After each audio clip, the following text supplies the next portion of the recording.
Hello. Hello and welcome to No Space, No Time. My name is Cyrielle and I will be here on the Conscious Consumer Network every Wednesday evening to take you through a meditation, to give out a healing transmission, and then we'll have some fun and fascinating chats with a guest talking about his or her personal experiences of anomalies or glitches in the matrix, showing us all that this reality is not quite what it seems.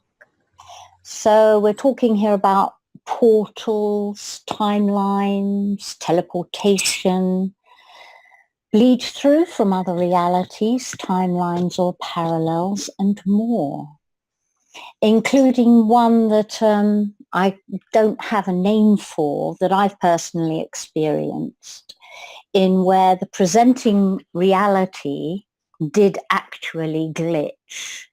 So like when you look at a TV picture when there used to be aerials and the signal would go and the picture would then distort, that's what I saw while I was sitting in traffic, just looking at the cars in front of me, and the whole thing just distorted and like a loss of signal, and then returned to the normal view. And I'm sure there are many other kinds of glitches and anomalies that I haven't even mentioned or don't even know about. So we're going to find out.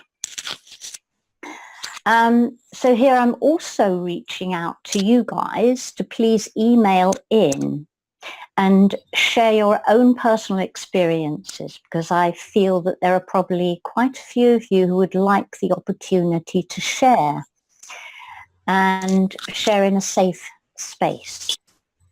So you don't need to mention any names of any people that you were with. You don't even have to mention your own name. You can remain anonymous. So I'm not interested in any personal information. Just want to hear about your experiences. So I have quite a few experiences of my own, which I may get around to sharing. But this show is not about me, it's about you. And also, please do not write about second or third hand experiences. I've heard of a few myself, but you know what happens, things get changed, somebody didn't hear something quite right, and then the story gets distorted. So the original experience is best coming from the person who experienced it. So just first-hand experiences, please. And I think it would be really fun to form a kind of database of our experiences without recording personal information. And perhaps in doing this, we can see where the matrix is breaking down most on planet Earth, or where the most activity is happening. So if you do email in and describe your experience, please say where it happened and when. Don't need to say anything else, like I said. So it would also be nice to read some of these experiences out on the show if you give me your permission to do so. And you can write at the email address on the screen. So tonight, my guest, who will be talking about some of these things, is Corey Matthew. I've known Corey for a few years. I actually did a few distance sessions for him before I even met him. I didn't even speak to him until we found we were in the same training group. And that was for a 2-year light body surgeon course taught by Nicholas David Mann. And I thought, it's you. So there. And Corey has shared a few of his fascinating stories within our training group. So I thought he would be a good person to have on as my very first guest. And he's kindly agreed to share some of his experiences with us tonight. So please give a warm welcome to Corey Matthew. Thank you, Sue. And thank you for coming on the show. Thank you. So, would you like to say something? No, I'm just saying, just to say thank you, Sue, for inviting me on, and looking forward to speaking to you and your listeners. Yeah, me too. So Corey will also be joining us for the meditation and the healing transmission. That's only fair.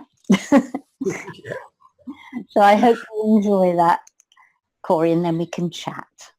Mm-hmm. Okay? Yeah. So meditation time. A little bit about it. I called this meditation Awaken the Spark Within. That just came to mind. And we will be repeating this meditation every week. But reason for that is that you'll find you go a bit deeper on every time we do go through the meditation. And after a while, we may do a different one. I'm sure a new meditation will emerge at some point, but for now we'll work with this one. Okay, everyone, so let's begin. Awaken the spark within.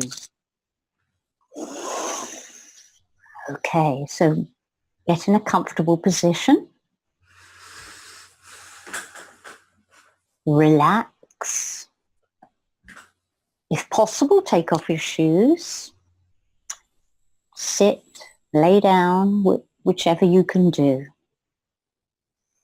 Whichever feels most comfortable for you. Close your eyes.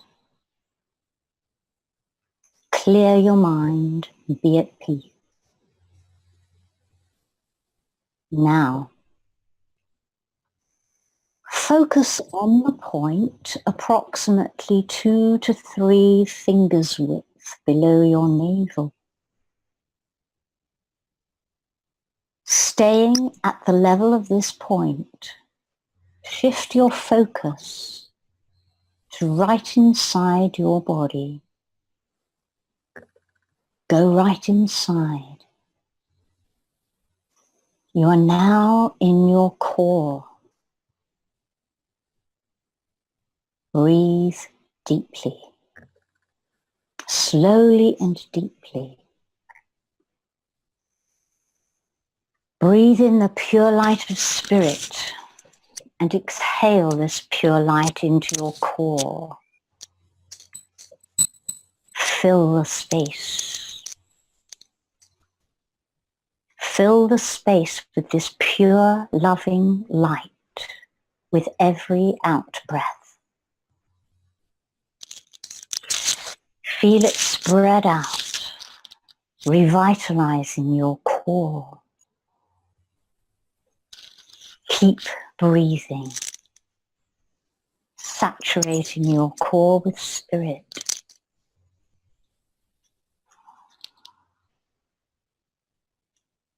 Keep breathing. As this pure loving light spreads, it reveals a door. We will call this door the lower door. Door number 1. Walk towards this door with thanks and gratitude and a smile from your heart center. Open the door and step through. You are now in the lower chamber of your core. Breathe deeply, slowly and deeply. Breathe in this pure light of spirit and exhale this pure light into the lower chamber of your core, filling it completely with pure loving light. Keep breathing. And with every exhalation, feel the light spread. revitalizing your lower chamber, clearing away all dense energies, all stuck energy, and revitalizing your physical body. Keep breathing. With every exhalation, more is cleared, more and more.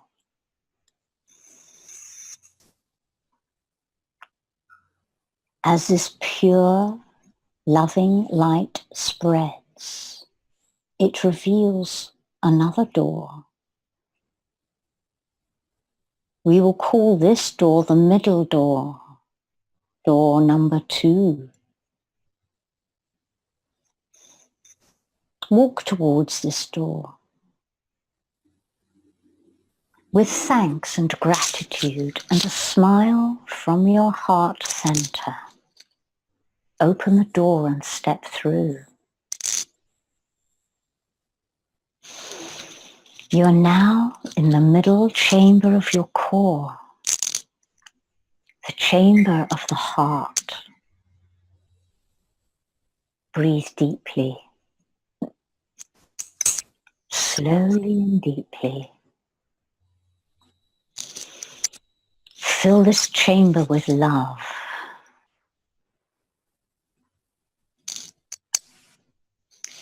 Breathe in the pure light of spirit and exhale this pure light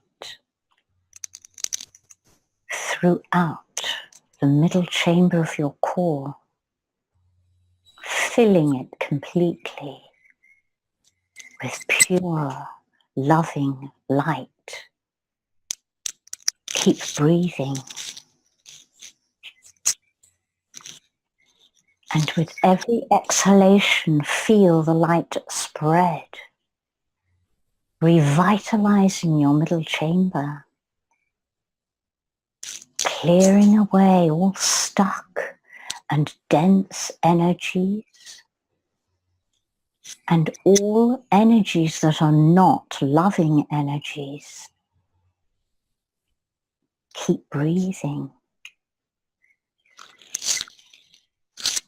With every exhalation, more dense energy is cleared, more unloving energy is cleared.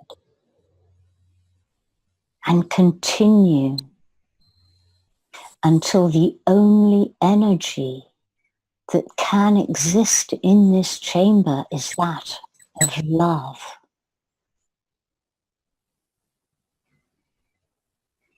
Keep breathing.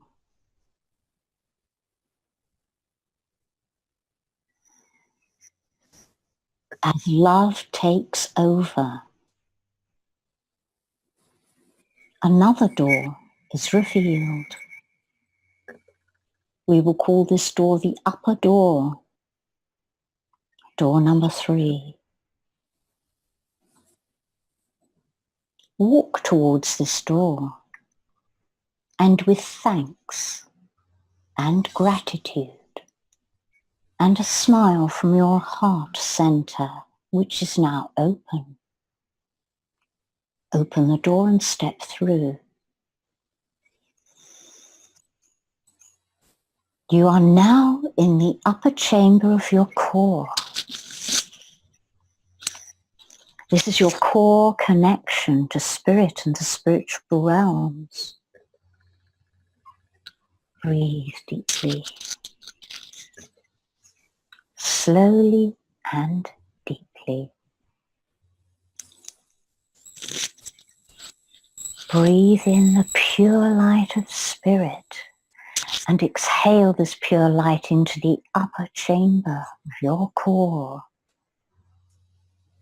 filling it completely with pure, loving light. Keep breathing. And with every exhalation, feel the light spread, revitalizing your upper chamber. clearing away all stuck and dense energies, clearing away all blocks to higher dimensions, opening and strengthening your connection to spirit. Keep breathing.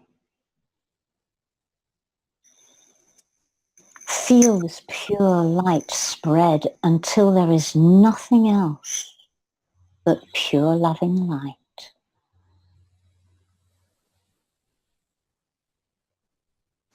Now, all 3 chambers of your core are filled with the pure, loving, gentle, and powerful light of spirit. Pause and bathe in this love. Feel the peace.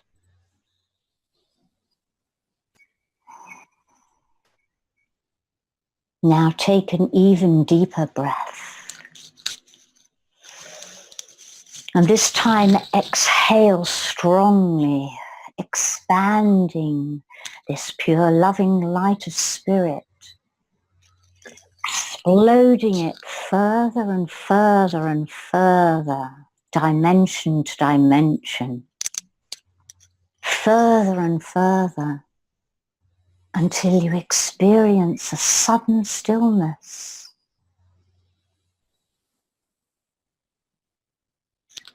You are at source. You have reached source. Feel the stillness. Feel the peace. Feel the love.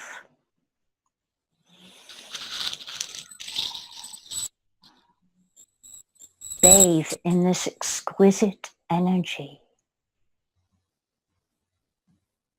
And give thanks for all that you are and for all that is. Remain in this state. Remember how it feels. Remember the stillness, the peace, the love, the bliss. Remember it so that you can return to this state at will, at any time you wish to. Give thanks.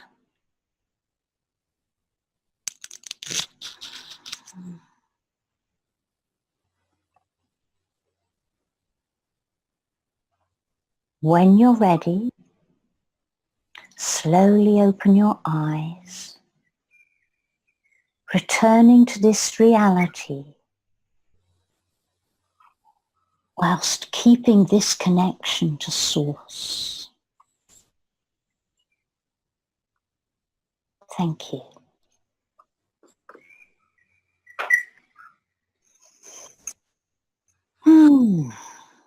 How did you feel? How did you enjoy that, Corey? How did you experience it? Very lovely, very expansive, Cyril. Thank you very much. Very beautiful. Good, thank you. You're welcome. So, as all of you out there come back to the space that we're in, I will talk a little about the weekly healing transmission I'm going to be giving out.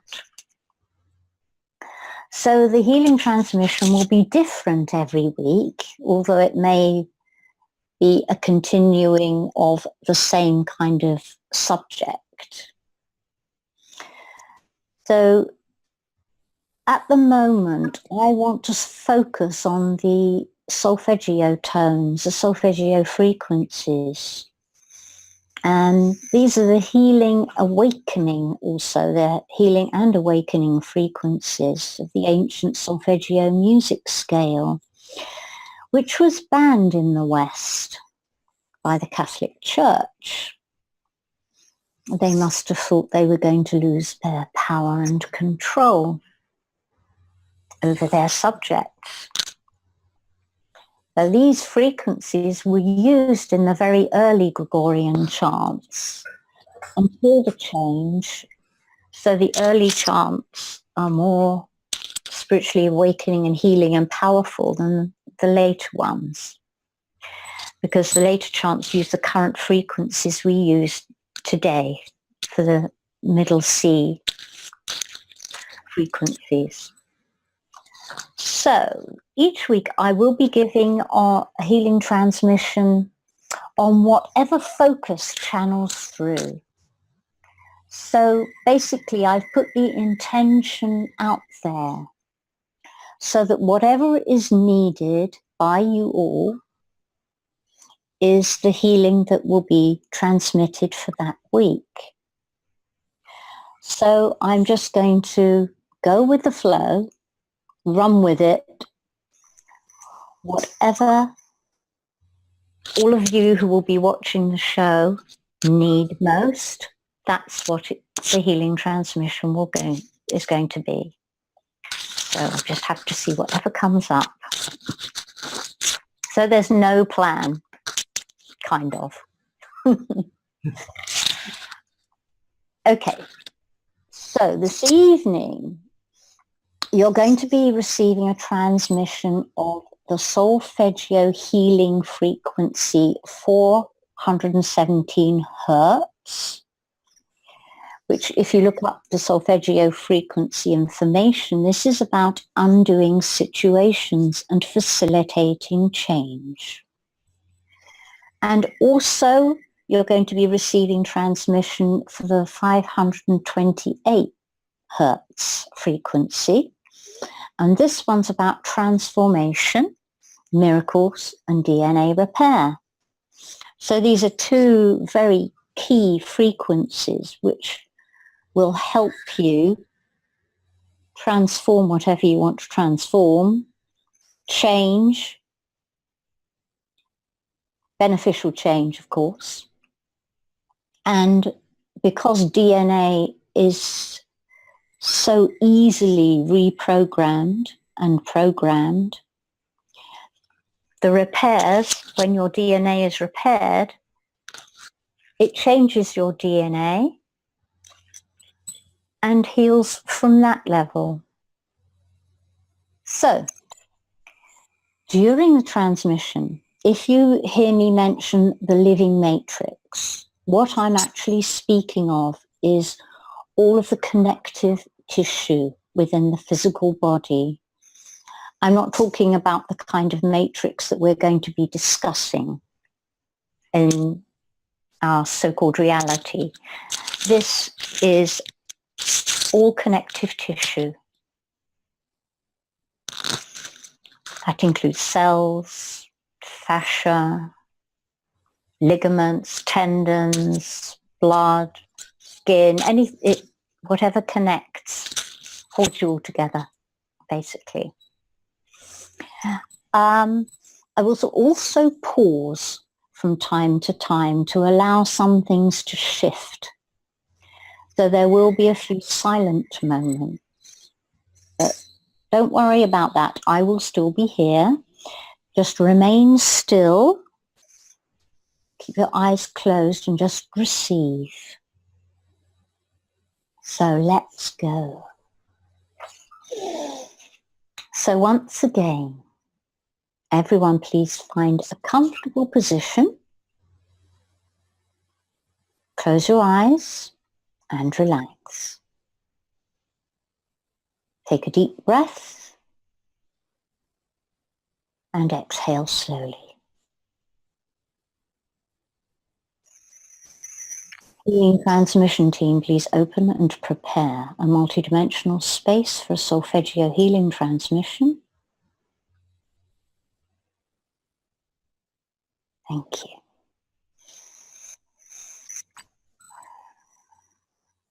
Please clear and remove all dense energies from my space and from the space of each being receiving this healing transmission.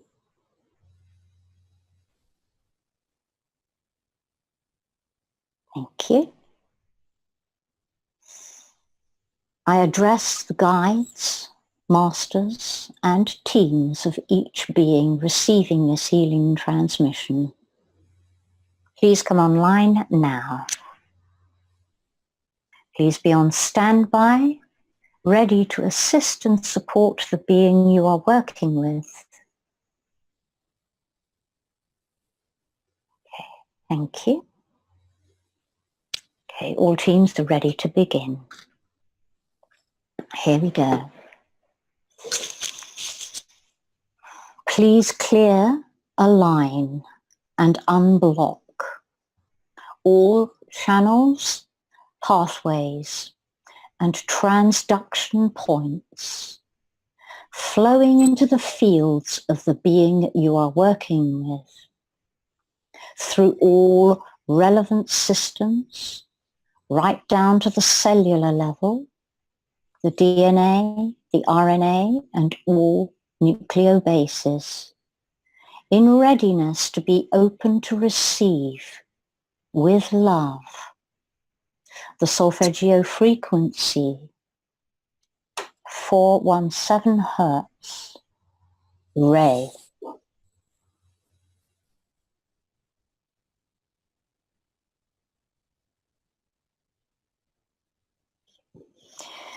Please also fully open and clear the pericardium meridian, right and left. And also clear any unworthiness to receive, conscious or subconscious, on all levels.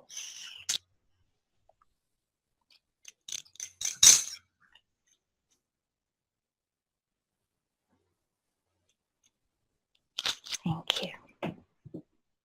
Teams, please now activate the inflow of solfeggio frequency 417 Hertz into the being you are working with now.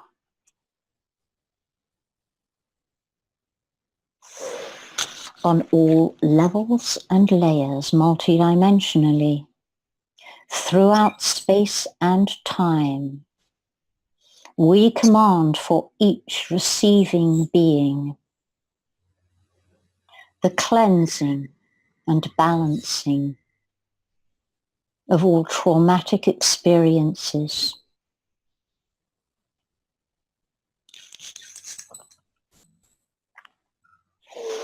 the repair of all damage which resulted from destructive influences relating to past traumas and events,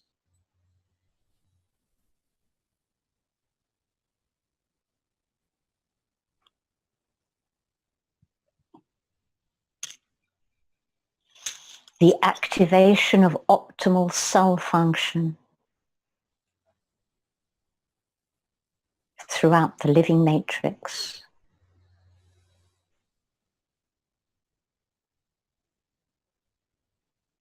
that each being can now move forwards in life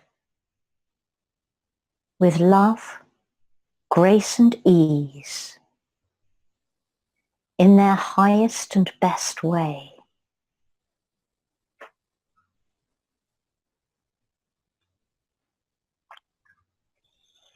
The undoing of all limiting, stuck, negative, low frequency, low vibrational and unhealthy situations.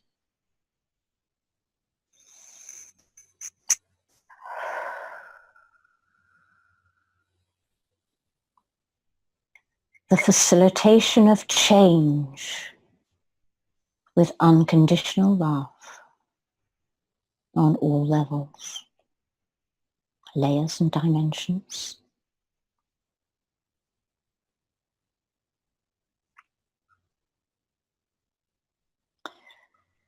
The infusion of any other awakening and healing qualities of this frequency that haven't been mentioned in this or any other language.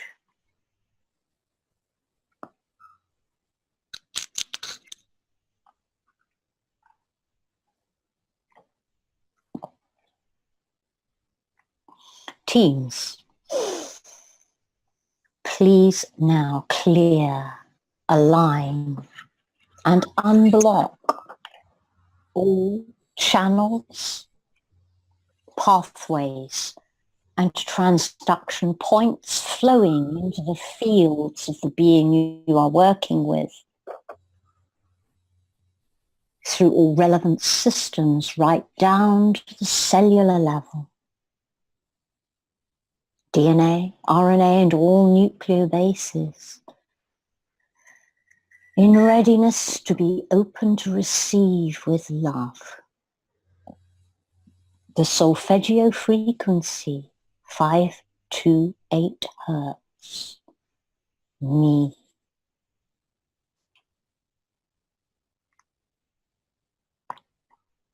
Please also open fully and clear the pericardial meridian right and left, and clear out any unworthiness to receive, whether conscious or subconscious,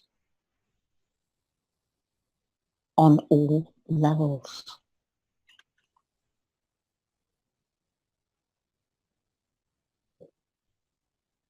Teams, please now activate the inflow of solfeggio frequency 528 Hertz into the being you are working with now.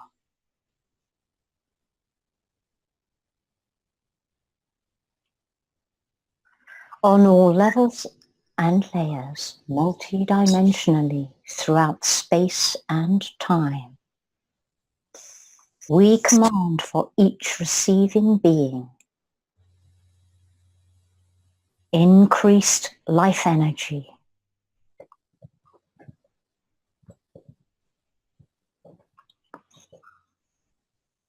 increased vitality,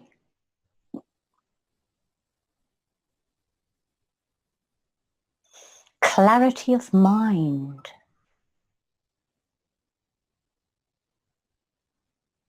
clarity of thought, relaxed thought,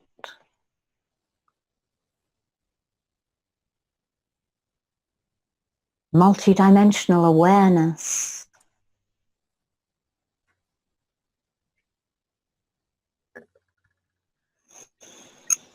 the awakening and activation of creativity,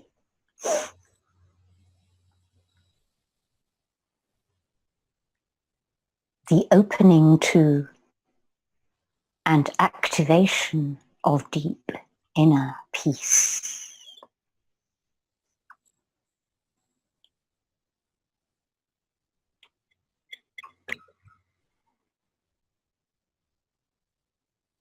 The awakening and activation of imagination,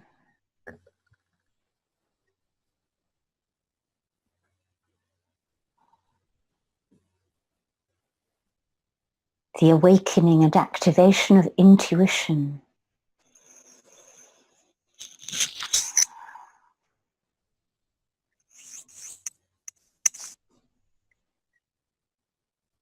the opening to and acceptance of miracles and transformation at all levels.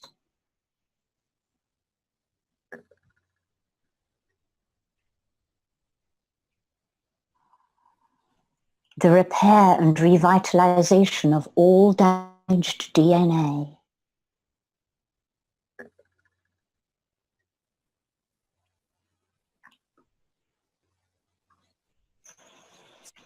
And the infusion of any other awakening and healing quality of the solfeggio frequency that have not been mentioned in this or any other language.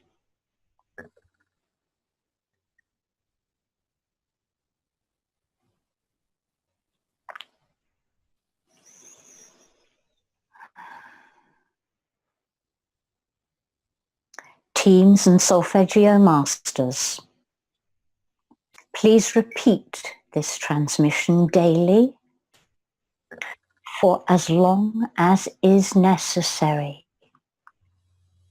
for the being you are working with, each being receiving today.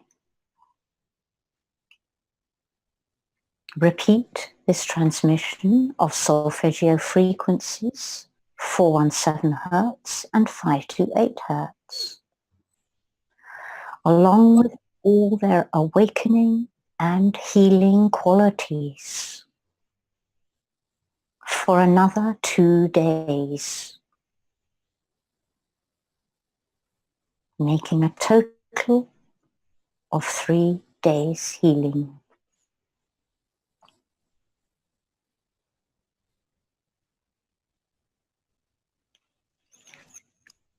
Thank you.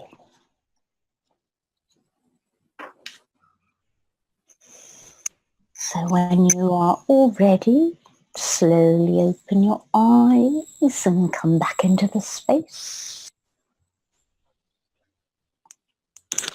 I hope you all enjoyed that, and I hope you will all fully reap the transformational benefits.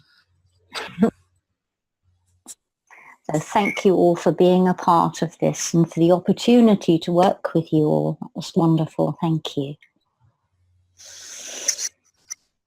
So over now to Corey. Well, thank you, Cyril. Again, thank you for welcoming me on to your first show, one of many, many, many. And thank you for that lovely transmissions and healing. That was very lovely and relaxing and healing. Thank you. Yeah. So you were inviting me on your show to talk about anomalies and experiences we've had.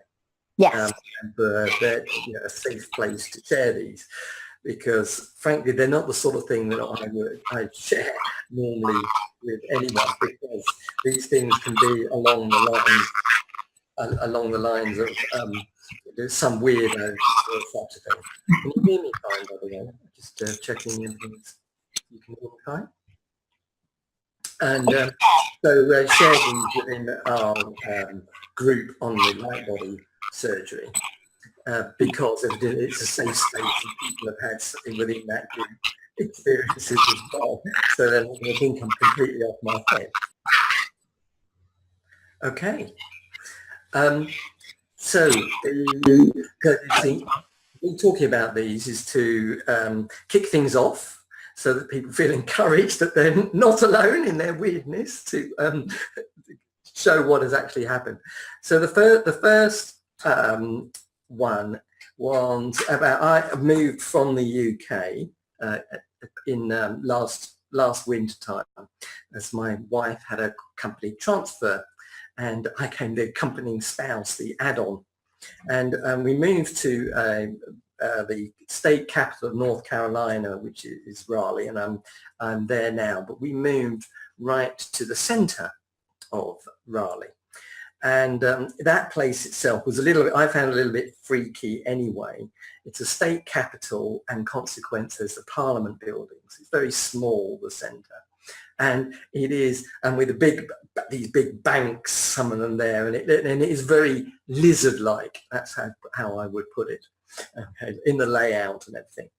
And giving a little bit of background about Raleigh, the state very much incentivized companies to come here and round the Raleigh-Durham area, and they have a research triangle and Duke University, and is also the state university here. And so the influx of people is pretty massive, coming from not only from the States, but from Europe, from China, from India, and from South America. And there's roughly an influx of 100 net people coming in a day. So you can see the rapid increase. And so there is quite an expansion going on. There's construction everywhere, every little niche, every little place. There's new apartment buildings, new offices, new restaurants, new everything. So we were right in the centre, and I mean within a quarter of a mile of the state capitol Parliament building. And occasionally, of course, I'd go out during the day, and there would be, as one would expect, new shops. But sometimes the restaurants would appear that are out of nowhere, that I swore to myself had not been there. But I was just thinking I was just being a bit idiotic, and I had been a bit, ungrounded, not seeing thing. But this happened often enough that it was becoming a little bit, crikey, that couldn't have opened in one day. That was maybe a Mexican restaurant, and now it's a pizza place. What the heck is going on? And then one particular Sunday, there's a bus station, central bus station, which again pretty near, and we got the bus times wrong. And so Tara and my wife, and we decided to go for a little bit of a walk around the centre. And a new layout had appeared. And it was sufficient that Tara spotted it as well. So I didn't think I was a complete nutter. And I spoke about timelines merging and the Mandela effect, which are many, many people appear to be. And I will talk about that in the next instance. So this then built up, and then I could speak to Tara about this, and we had our coffee and so forth. And she didn't completely dismiss me as her normal nutter husband at all. No, the really big one that happened, which was I actually did find a little frightening at the time, was in Raleigh, part of the expansion, they opened a Lidl, one of the first in the US, certainly in North Carolina. And because being a European outlet, and there was at Grantham, we used to get some very good food, organic food there. And so off we went to Lidl. And when you would leave the Lidl out onto a particular main road, or you could at the front, or you could leave down the back and go take another route out. And so we visited this for two or three weekends, became a bit of a regular shopping place. And then this particular weekend, having got up, I wasn't driving at that time, we were using Ubers, and got into this car, and he pulled out into somewhere out of an entrance which had never existed. The whole back of the Lidl, where it had been previously the exit, had completely disappeared. And we went onto this road which I had never seen or been on before. And then he took a route which just did not exist. And the whole way back, almost the whole way, I would say certainly for 10 to 15 minutes driving, is I never hardly seen any of it before. Now, I freaked out on this. I don't pretend, because it was quite frightening. One of the reasons for myself why is because I have some experience around people with Alzheimer's. So my mother-in-law has Alzheimer's, lives in an assisted living place. My godmother has Alzheimer's, and a friend of my father's wife, she had Alzheimer's and died for this. And I realized, oh my goodness, what the hell's going on? Because I was wondering whether I had got this, because the reaction when people with Alzheimer's can be quite violent, because they don't, for example, if someone's trying to dress them and they don't recognize that person. And then suddenly, who are you? Who are you? You're trying to take off my clothes or put clothes on me. And that is such an impersonal invasion of space that people then do freak out. And it can be even their son, their daughter, their husband, their wife, they're doing that. And then they get quite violent. And suddenly I understood what that might feel like, because I felt completely lost what was going on. And I did get quite angry because with Tara, because she didn't recognize it. And it was me, really, my fears coming up. And so I thought I was going off on my trolley.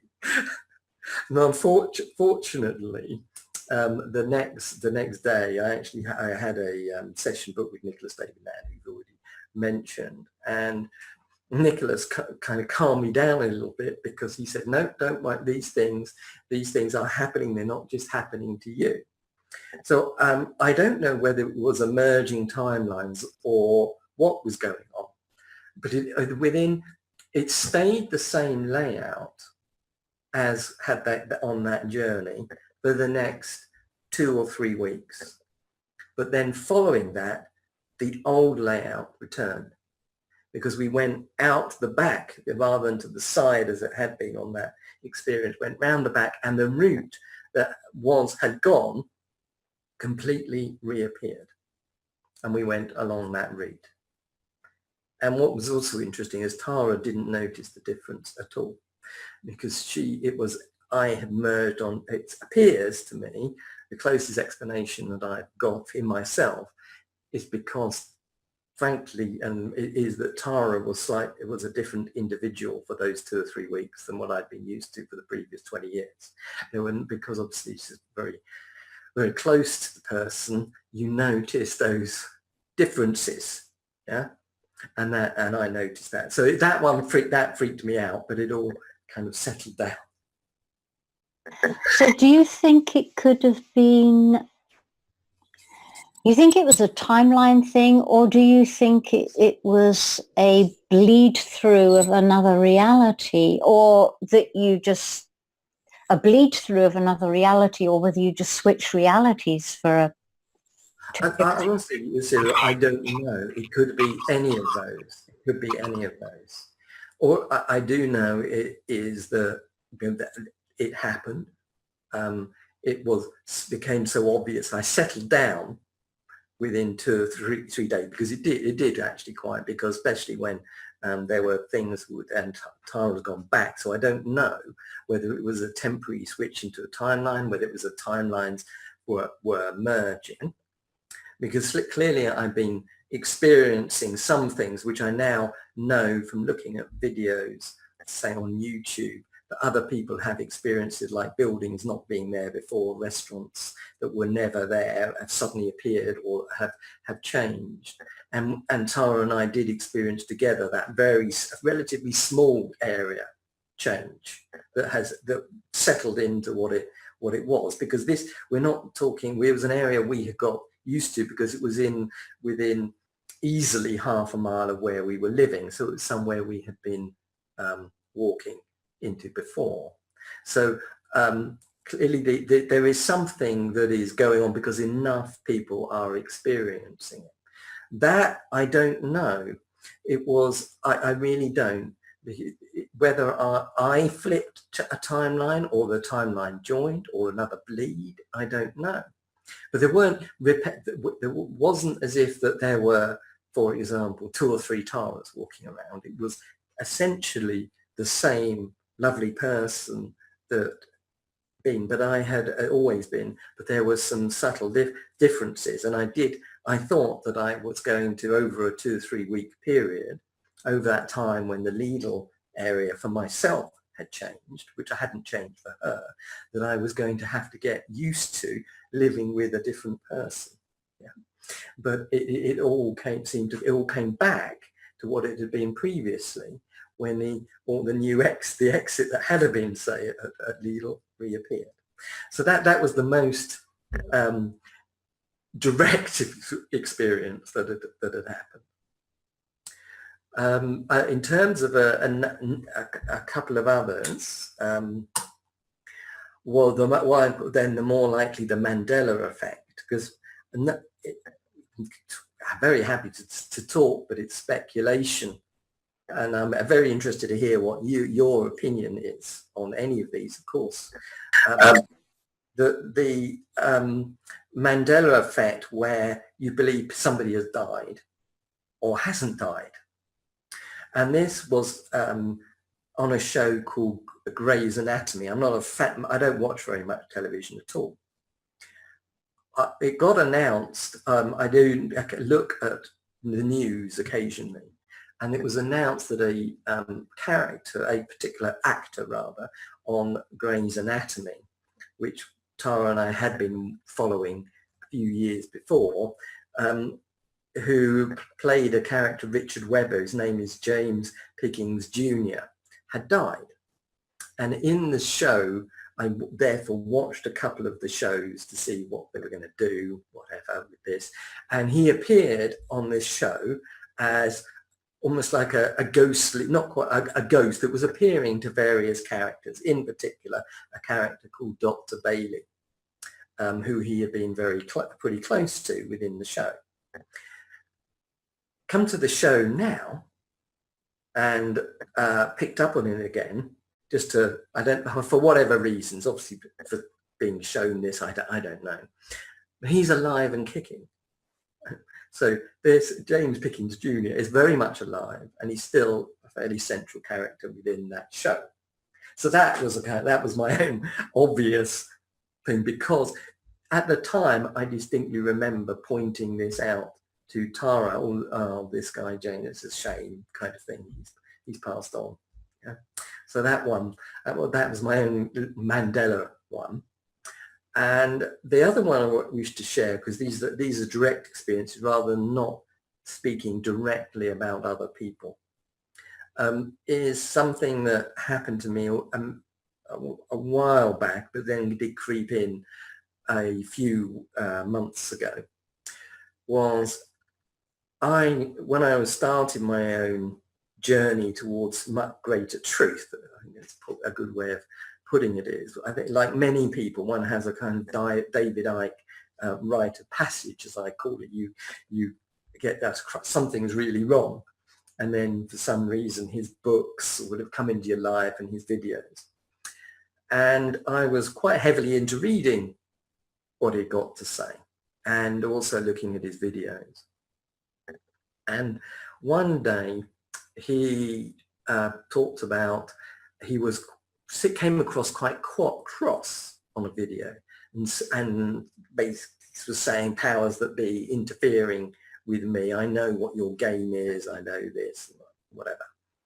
And a couple of days later I woke up and opened my eyes, and on the wall were, the close I can call it is spiders, spidery type shapes that were fairly unclear but moving down the wall towards me. And I just thought I hadn't woken up properly, that I was in a dream, such like. And I kept blinking my eyes and opening up, but these things, and it was beginning to freak me out, because they most definitely were not real. And they were walking down the wall, coming towards me. And they came down into the wall, and I was going, what the heck, or words to that effect, because it's slightly saucier language than that, coming down the wall. And but they clearly were not of they weren't real by any stretch. They were certainly being viewed in me, but they weren't existing. And it took a little while for them to disappear. They did reappear a few years later. Again, one we were living in the centre rather, because we've moved right to the outskirts now. And the same thing happened. And this time it was kind of like, I just said, effectively, bugger off. Yeah. Because it's a bit of a silly thing. And because they weren't real. Now, my feelings over that one was that there was something implanted in that video that I saw, David Icke, that then may have affected those people that were viewing it, and it was maybe meant to. I don't know, because it was strange, and whether it was me or not, I don't know. And I don't mean they were targeting me or anything as ridiculous as that. Or what I meant was that he may have, by saying what he did, it may have put something set something off within me. So it might have been my issue. It might have been something that was in the video, which was deliberately done for people to experience that. I don't have any idea. At the time, I knew it was very real, but it was very real within me, but I knew it wasn't there. And that leads on to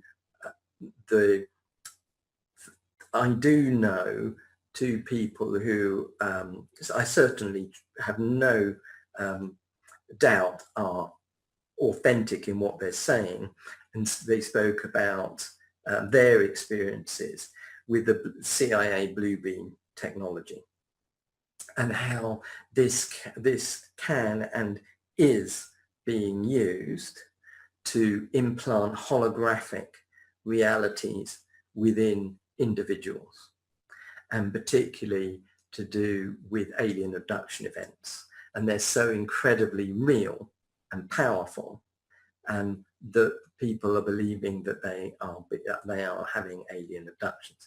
But that is their things. It's nothing I have experienced at all in any way. Just that from that, the people have said and given no examples of what has happened to them. So that was told to me a couple of years ago now, year and a bit ago now, and then that I then understood maybe those images of those spidery-like things, that is possible. Those spidery-like things to me sound like kind of AI interference, like kind of nanobot spider kind of interference. It could well have been. It could well have been. I have absolutely no idea. You know, holographic projection. No idea, Sarah. No idea. Because at that particular time, I was only just starting out, and I did wonder on my, realizing the world wasn't truly as it seems. And I did think that it was suggestive. And therefore, because it had been suggested that there was something going on, I had picked up on that myself and then imagined these things happening. Then having got a little bit wiser, and then what then happened with a similar repeating thing that happened a few months ago again in the centre of Raleigh, a bit more wise to this, that perhaps, and from other people's experiences, that this technology is more widespread and being used than we are fully aware of. Since if you followed what David Icke and other people are talking about, and then holographic nature and the simulation nature, it would be relatively simple, or I don't think simple perhaps is the right words, but understandable, how that you could put up information that could easily be decoded by us in the back of our heads where our vision is located, that could be giving false images. So we're not decoding, we're decoding images that we are meant to be decoding, i.e. the powers that be or whomever manipulating, that is wanted to be decoded, rather than the information that should be kind of naturally decoded. If you think about the power of that, that's quite, it is a little bit scary if one is able to do that.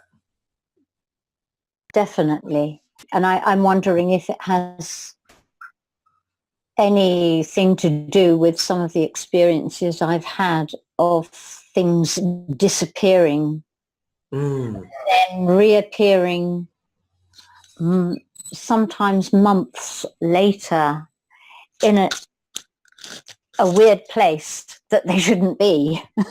Yes. Or like I was telling you about my hard drive that went missing from the table. And it had been over 1 year missing, and then just a couple of days ago reappeared in a bag that I've been using not constantly, I've been using it a lot. And the compartment where the hard drive appeared in, I also use a lot because I put my keys, things like that in. And I was about to use it again when I opened the compartment to put my keys in, and I'm thinking, what's this? And there's my hard drive that went missing. So, and I'm sure so many people out there will have had things like that happen. Yes, and this is what I'm saying, because there's nothing special. There's nothing special about yours truly. There is no reason why it should be happening to me that there is any. I don't know at all. Same here. Same Exactly. There's no reason. And I have seen enough on what other people are saying on YouTube and on some forums, and think that this is no longer uncommon experiences. It still feels freaky and oh no, because it's outside our norm of what we've been used to. And what appears to be common is the experiences that I had around, I call the Lidl experience, is that it seems to come back as to what one remembers, which is then, I must have been off my head, I must have been daydreaming, I must have been this, I must have been that. But it appears from, like the one you mentioned with the person around Tesco's, that it then forms back. And then, of course, you automatically question to oneself, is this really happened? And maybe I do need to go and have a check for the Alzheimer's or whatever is is going on. So I take comfort in the fact that I'm not alone. Because there's the weirdo in North Carolina who's going to be sent back on the plane. Well, there's a lot of us weirdos out there then. Yeah, I like being weird, but But it will. I want people to write in, because someone who I was talking to yesterday was saying that although these things are real that happen to us, in psychology, either psychology or psychiatry, I can't remember what she was saying, but some of the experiences that we're having recently in either psychology or psychiatry, both, who knows, they're classed as a mental disorder. They would say, you have a mental disorder, basically. And she was saying that how that's just totally wrong. Yeah. And that psychiatry, psychology is so much in a box, and it's so narrow. Yes, and I'm not a medical practitioner and all blah blah and all the caveats that go around that. I do, though, have a layperson's experience of the arena around Alzheimer's and what can happen in the care sector, in the UK's care sector, because I work with not only I had a job with working with one of the largest children's home businesses in the UK for several months, but I also worked in the business who provided specialist funding services to people in the care sector. And of course, you then get talking to people about what's going on. And one of the issues around Alzheimer's and dementia is this, because there's a huge amount going on, and it can be put them in the box and then people get worse. And it's very evident how people get worse within the care sector when they're put into those environments, because you get placed in the environment and then things get a lot worse. And my experience with my mother-in-law, who it kicked off well over a decade And if she'd been in the put in the UK or in the German, because her husband is German and he looked at the care sector and the care that she could have within Germany, she would be dead by now. But with the care that she has, she's in an assisted living place owned by Swiss, German, Thai people in Thailand, that she's surrounded by such love and care that her deterioration has been extremely slow.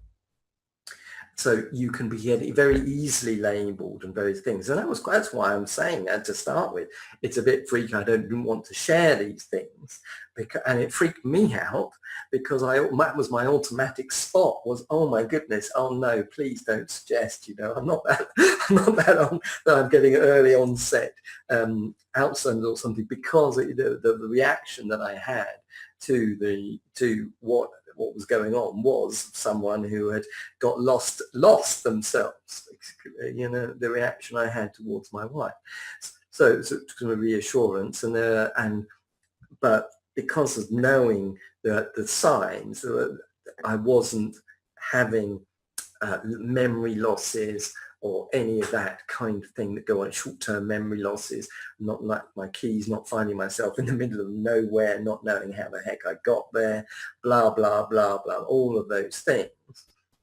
But so there is nothing that I'm aware of, or Tara is aware of, again, who's got the closest relative other than myself, frankly, that has this horrible Alzheimer's disease, where there's any display of that, you see, because she would obviously know and pick up on that, and etc., etc. So, these things are happening, and there's enough, because otherwise the world is getting overwhelmed with people with mental disorders. Exactly. It's like what I've noticed, because, with the things disappearing, Mm-hmm. and I've noticed it's a different energy to when you actually misplace something. Yes. Because I know, where did I put that? I know I put it down somewhere. I can't remember where I put it. I know I put it somewhere. Yes. And I can't find it. But then when something disappears, that's a totally different energy. Yes. Absolutely, and that's what I'm talking about as well. That's exactly what I'm talking about. Because I started to question, because he said when you have experienced people and close people who have got something like, that kind of Alzheimer's, etc., dementia, it is a little bit scary, but there are some very obvious things. And then in short-term memory loss, finding yourself in the middle of nowhere, not remembering what happened that day, that hour, that whatever, but remembering old things. And those things, so I don't have, of course, I don't have any of that stuff. So I was checking on myself, just thinking, oh my goodness, and I wasn't forgetting dates and time, blah, blah, etc. I might be a bit outside the norm or a bit ungrounded. I don't pretend I'm not, but otherwise. So you're absolutely right. It's a different thing. And then suddenly the whole, the shape of everything has changed, and then it goes back. Or the Mandela effect, where somebody has died and there is a distinct memory of having a discussion over that particular, James Pickens Jr., where one has talked about that specifically because it was a character within that particular show that one was quite sympathetic towards, rather like the character there. So one would remember those things. So it's, as you're rightly saying, it's a different thing. And it's like, well, you spoke about your memory stick and in a cardigan that you wore for months. That disappeared with the hard drive. Yeah. Because I had brought both the hard drive and the memory stick downstairs on the table. I was about to back up my laptop, mm-hmm. and went and did something, and they're both gone. Yeah. Completely gone. And the memory stick appeared, that appeared before the hard drive, and it appeared in the pocket of a cardigan that I didn't even have at the time when the memory stick disappeared. Yeah. So, and then well, I don't want to take up the show with things of my own, so just do a very, very quick thing about my son. A few years ago, when was it now? Maybe 2010, I think. My son and I went up to the north of England to stay with this woman who wanted a few treatments from me. And he came along because she had a son around the same age. And she said, does he play Xbox? And I said, yes. So she said, oh, get him to bring up his controller and some games. So we brought it all up. We stayed the weekend. And then Sunday, when it was time, she was going to take us back to the station, and we were packing. His controller was nowhere to be seen. We could not find it anywhere. We searched the house. So eventually she said, oh, I'm sorry, I have to look for it. You're going to miss your train. I'll have to send it in the post. So she didn't find it, and he was all upset because he didn't have a controller. He couldn't play. And then about 3 days later, my son and I were downstairs, and then one of my daughters, Dina, came downstairs.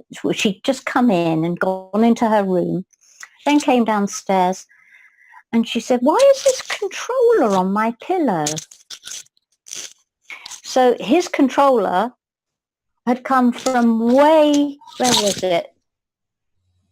Up in Shropshire somewhere, and appeared on her pillow.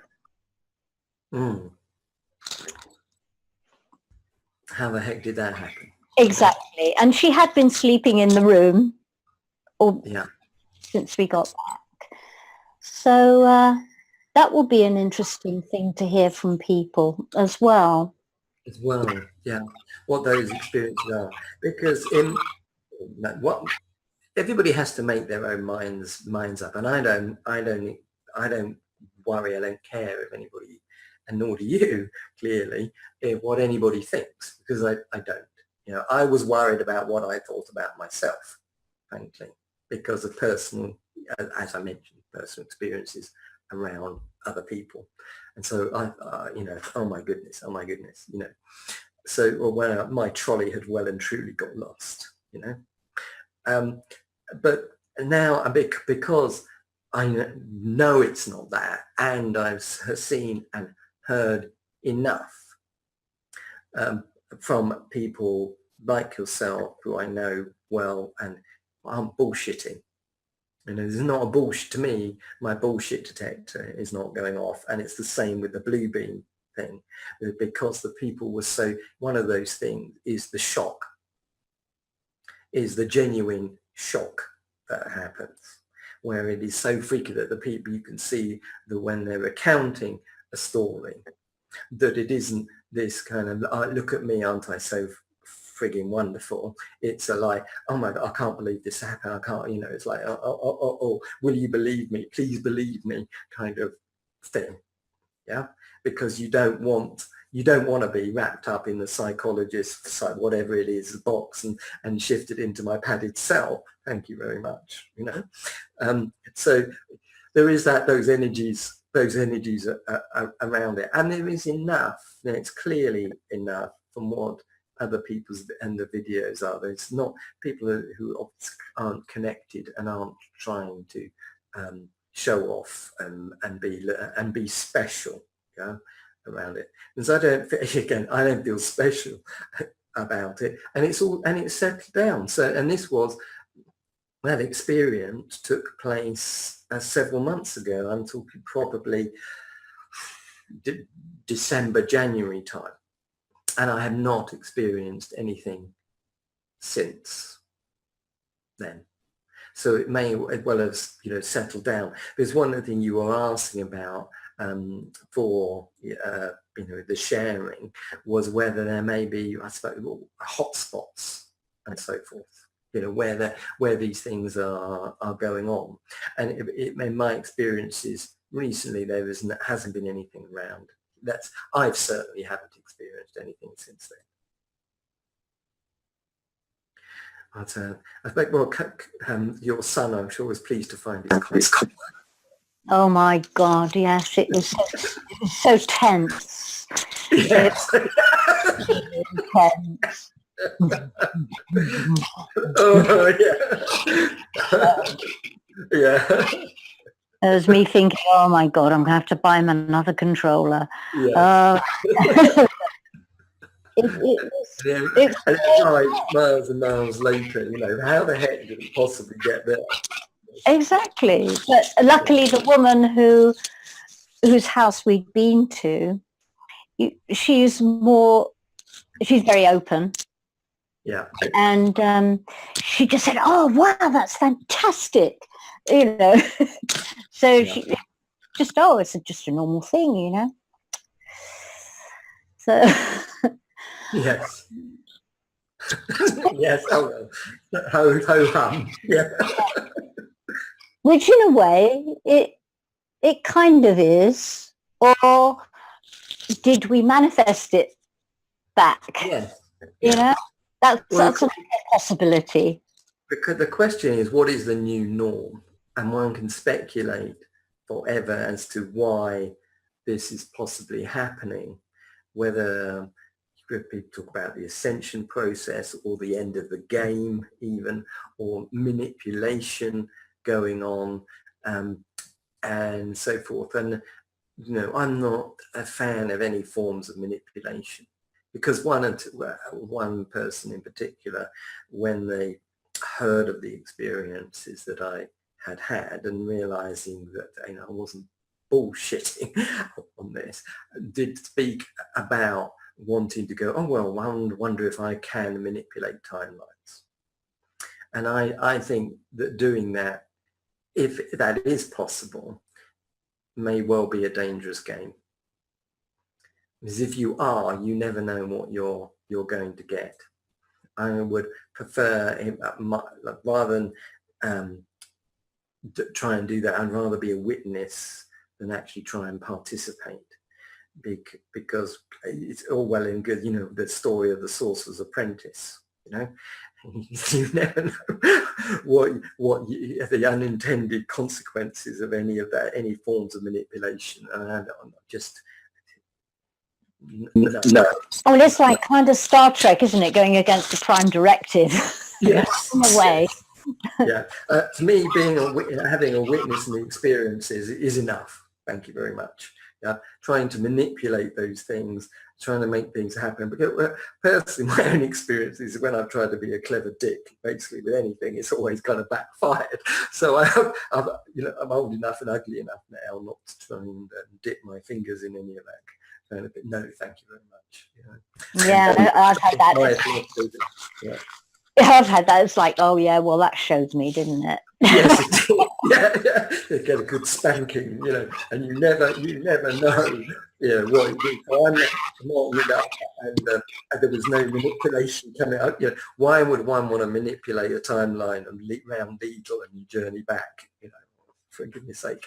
I would say that was a pretty dangerous thing to do, probably. It would be, but that is a question, isn't it? What is causing these phenomena when there is so much of it happening, no matter with the Mandela effect, with changing of buildings, locations, and so forth. There is enough that one can speculate whether it is part of an ascension process, whether there's a reality going on, whether the people have spoken about CERN and whether that is a possibility. I have no idea whether portals are being opened, wormholes, are being opened in particular spots. One doesn't know. The only things that I only look what's in front of me rather than trying, it's great, it's wonderful to speculate, and then we can have endless fun about that.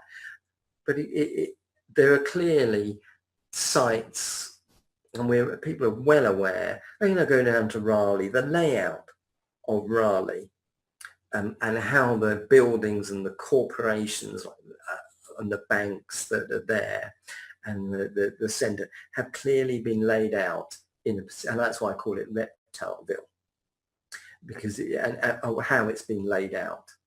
And clearly places of palaces, old houses and seats of power, particularly in the UK, are very obviously on ley lines.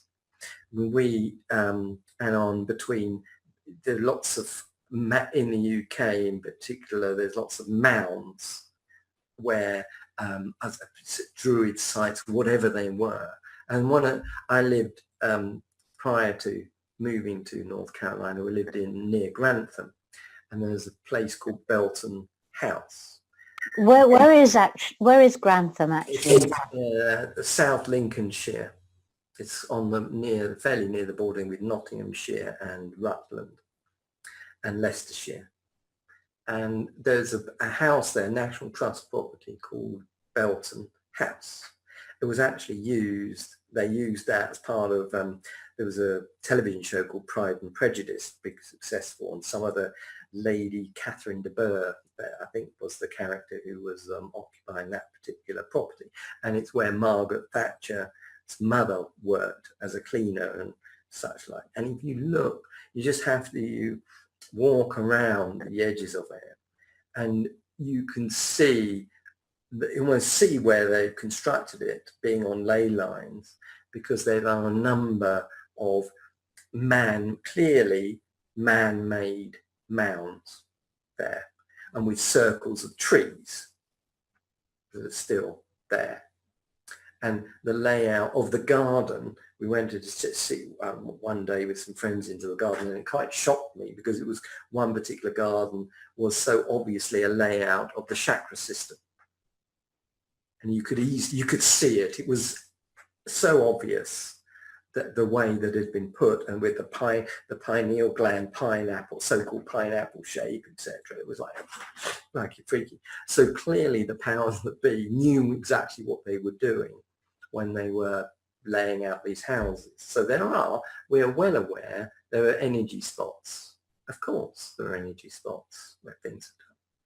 So where these, as you're asking your viewers to share, it'd be very interesting if there are hotspots and where those are. And I'm saying Raleigh in North Carolina because why is this? Why is the state capital being put, and why is it in the shape that it is? And it's quite obvious of the layout of it. Doesn't really, the rest of this is quite higgledy-piggledy, I'd call it, with no planning, but the centre has definitely been. It's probably a lot to do with the geometric layout, create some kind of energy portal, who knows what. Or maybe there's already portal or something there that was actually why the buildings were built around it. Yes, yes. The woman I was speaking to yesterday was saying about a church she went into, and it was so obviously built on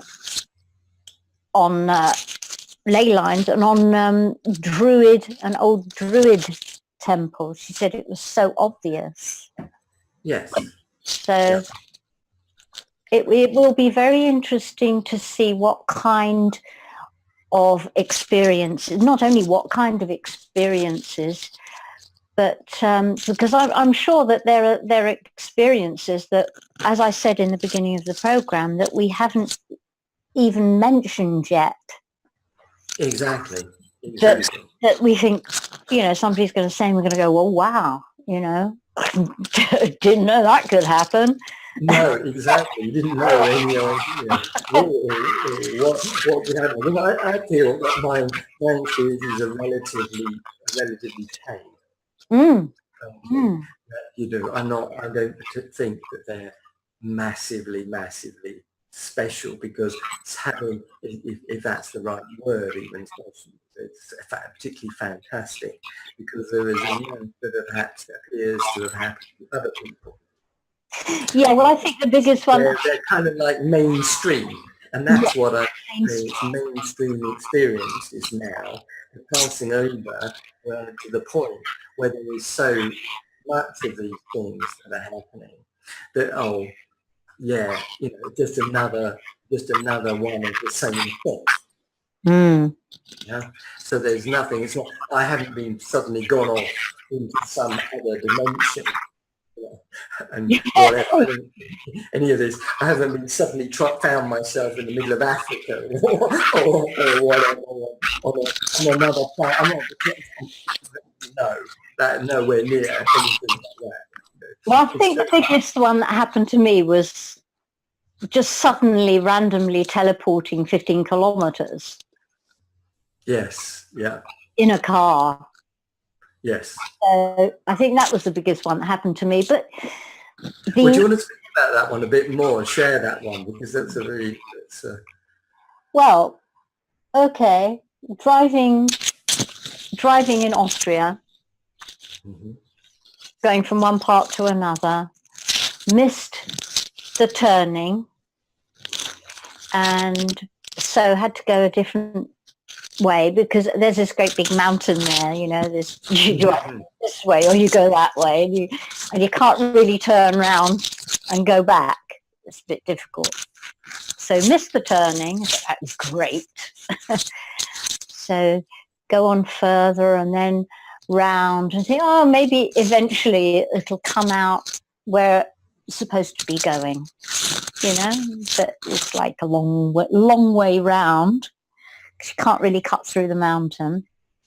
And then the sat-nav suddenly said, make a U-turn.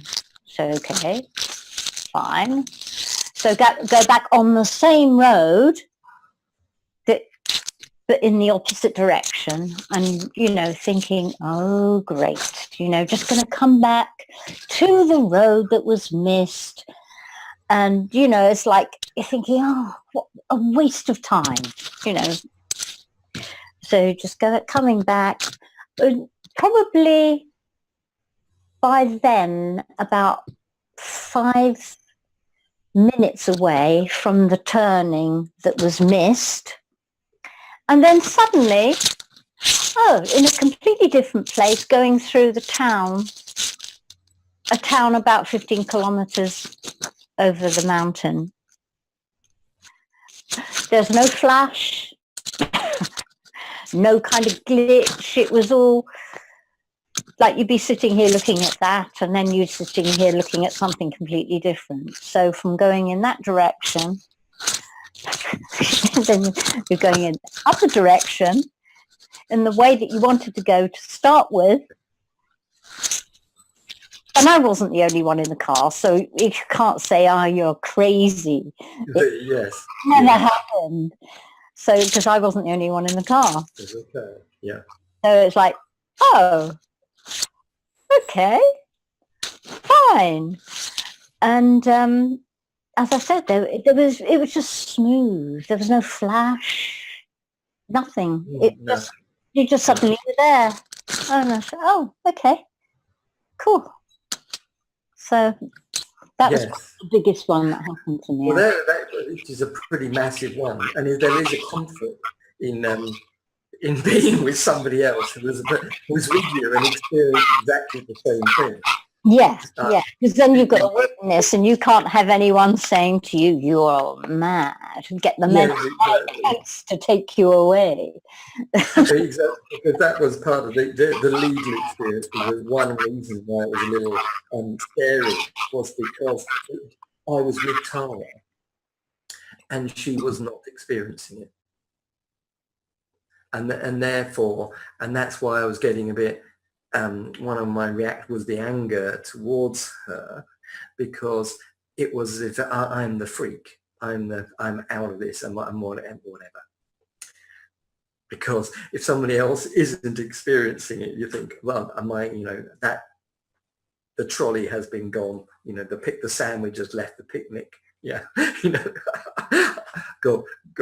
But then, what I bore witness to was the changes that actually happened, which I haven't discussed with her, but the changes that actually happened with her sight on the physical and most particularly on the mental. Was a different person and unnoticeably different for me for the period of a few weeks. And then when everything came back, it was,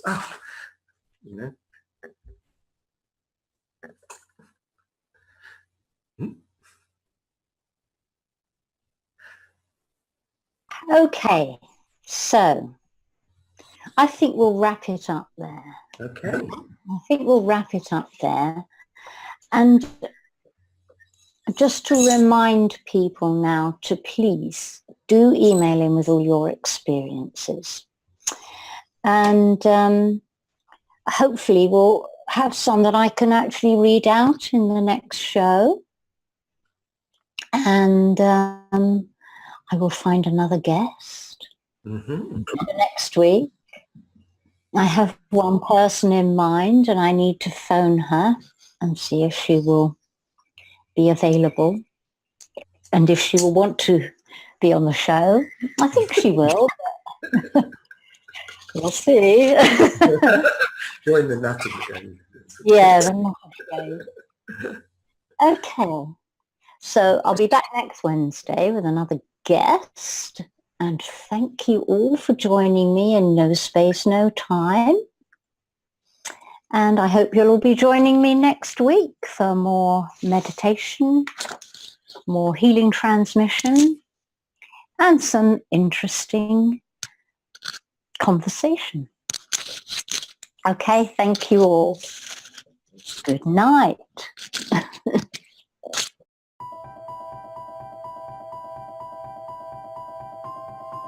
Humanity has been on an epic journey of discovery, learning the truth about the world we live in. New discoveries about the true origins of humanity, ancient history, free energy, as well as the systematic corruption of world governments are now on the forefront of our daily reality.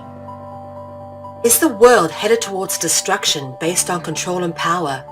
Or is an opportunity now being presented to shift and uplift into a higher consciousness? My name is Mel V, co-founder and creative director of Conscious Consumer Network, an independent broadcast network that was launched on the 1st of January 2015. In the last 3 years, Conscious Consumer Network has broadcast over 2,800 shows in multiple languages, featuring guests from across the world, whilst creating media that is aimed at the creation of a free, fair, peaceful, just, sustainable world. Conscious Consumer Network provides full training and an interactive support network for all broadcasters, and we are always looking for inspiring and educational content. Hi, this is Lady Liberty. And this is Miro Siegel. In 2018, Conscious Consumer Network has expanded to multiple broadcast locations, increasing our availability and reach across the world, remaining on the cutting edge of independent media.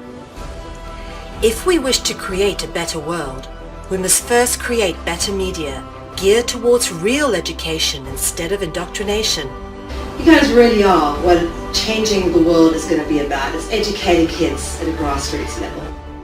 Having become a pillar of stability in the turbulent world of independent media, we have even more going on in 2018. Conscious Consumer Network is a publicly funded network, and we rely on all of you to keep us on the air. Show your support for independent media by donating to our 2018 Network Support Fund. Dare to seek a better world. Support independent media.